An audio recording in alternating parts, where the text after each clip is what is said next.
গণৰাজ্য দিৱসক লৈ তৎপৰ অসম আৰক্ষী। মহানগৰীত ঠায়ে ঠায়ে বৃদ্ধি আৰক্ষীৰ টহল। যিকোনো কুটাঘাত ৰুধিবলৈ সাজু আৰক্ষী প্ৰশাসন। খানাপাৰা পশু চিকিৎসা মহাবিদ্যালয় খেলপথাৰ পৰিদৰ্শন কৰি এই বিষয়ে অৱগত কৰিলে যুটীয়া আৰক্ষী আয়ুক্ত অংকুৰ জৈনে। আপনি এইটো বস্তু দেখিছে কি অলপ দিন আগৰ পৰাই আমাৰ এতিয়া নতুন চিপি ছাৰে জইন কৰিছে। আমাৰ নাইট পেট্ৰলিং হয় ডে পেট্ৰলিং হয়, তাতে বহুতখিনি আমি এইটো বঢ়াই দিছোঁ কি আমি একদম সাজু আছোঁ, একো ভয় কৰিব নালাগে। বহুত ভালদৰে আমাৰ 26 জানুৱাৰী ৰিপাব্লিক ডে সবে মানুহবিলাকে চেলিব্ৰেট কৰে। ইয়াতে আমি এটা আপাৰ জনসমূহ ইয়াতে পাওঁ। আমাৰ দেশৰ এই সংবিধান দিৱস হিচাপে মতলব কি আমাৰ ৰিপাব্লিক ডে হিচাপে গণতন্ত্ৰ বনা হিচাপে আমি ইয়াতে বহুত বেছি মানুহৰ পাৰ্টিচিপেশ্যন পাওঁ। এইকাৰণে আমি সুৰক্ষা ব্যৱস্থা প্ৰিকশ্যনাৰী আমি কৰি আছোঁ। গোলাঘাটতো গণৰাজ্য দিৱস সুকলমে অনুষ্ঠিত কৰাৰ ক্ষেত্ৰত যাতে কোনো বাধাৰ সৃষ্টি হ'ব নোৱাৰে, ইয়াক লৈ সষ্টম আৰক্ষী। জিলাখনত আলফা স্বাধীনৰ এটা দল সক্ৰিয় হোৱাৰ তথ্য লাভ কৰিছে আৰক্ষীয়ে। কিন্তু আলফা স্বাধীনৰ পৰিকল্পনাক প্ৰতিহত কৰিবলৈ সাজু গোলাঘাট আৰক্ষী। ইয়াৰ পৰতো আমাৰ আলফা এক্টিভ মেম্বাৰ ম্যানমাৰত বহুত আছে, নামবিলাক আপোনালোকে জানেই।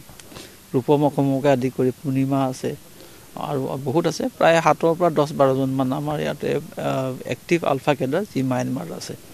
তেওঁলোকৰ পৰিয়ালবিলাকলৈ আৰু তেওঁলোকৰ ঘৰবিলাকলৈ আমাৰ ছিকিউৰিটি, আমাৰ থানাৰ OCIC, আমাৰ গেজেটেড অফিচাৰ সকলোৱে ভিজিট কৰিছে। খবৰ তেনেকুৱা ধৰণৰ খবৰ ইনপুট আহিয়ে থাকে আৰু আহিছেও।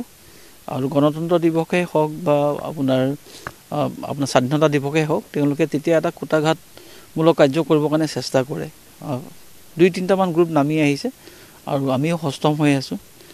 অন গ্ৰাউণ্ড যিবিলাক আমাৰ খবৰ, আমি সেইবিলাক খবৰবিলাক লৈ আছোঁ। 3 দিন পূৰ্বে সৰুপথাৰ বিধায়ক বিশ্বজিৎ ফুকনৰ বাসভৱনৰ সমীপতে উদ্ধাৰ হৈছিল গ্ৰেনেড। এই সন্দৰ্ভতো মুখ খুলিলে গোলাঘাটৰ আৰক্ষী অধীক্ষক ৰাজেন সিঙে। যিটো গ্ৰেনেড ৰিকভাৰী হৈছিলে সেইটো আমি দেখিছোঁ এটা বহুত পুৰণা গ্ৰেনেড। আৰু সেই যিটো ঘৰ আছিলে সেই ঘৰটো প্ৰায় 5-6 বছৰমান এবাণ্ডন অৱস্থাত আছিলে, এটা ভঁৰাল ঘৰত আছিলে। আৰু যিটো গ্ৰেনেড সেইটো নৰ্মেলি আলফাই ব্যৱহাৰ নকৰে, সেইটো হেণ্ড গ্ৰেনেড নৰ্মেলি আমাৰ ছিকিউৰিটি ফ'ৰ্চে ইউজ কৰে। তাৰ যিটো ভিতৰৰ যিবিলাক এক্সপ্ল'জিভো অলমষ্ট মানে নাইকিয়া টাইপৰে পাইছোঁ আমি ডিটেইল ৰিপৰ্টটো বম ডিছপ'জেল স্কোৱাডৰ পৰা আমি লৈ ল'ম। কিন্তু এনেকুৱা লাগে যে সেইটো একচুৱেলি নতুন বম নহয় আৰু এইটো এক্টিভ বমো নহয়। এইটো বিগত স্বাধীনতা দিৱসত আলফা স্বাধীনে বোমা সংস্থাপন কৰাক লৈ চাঞ্চল্যৰ সৃষ্টি হৈছিল সমগ্ৰ ৰাজ্যত। এই ঘটনাৰ পুনৰাবৃত্তি যাতে গণৰাজ্য দিৱসত হ'ব নোৱাৰে, ইয়াৰ প্ৰতি দৃষ্টি নিবদ্ধ ৰাখিছে আৰক্ষীয়ে। ব্যুৰো ৰিপৰ্ট, প্ৰতিদিন টাইম।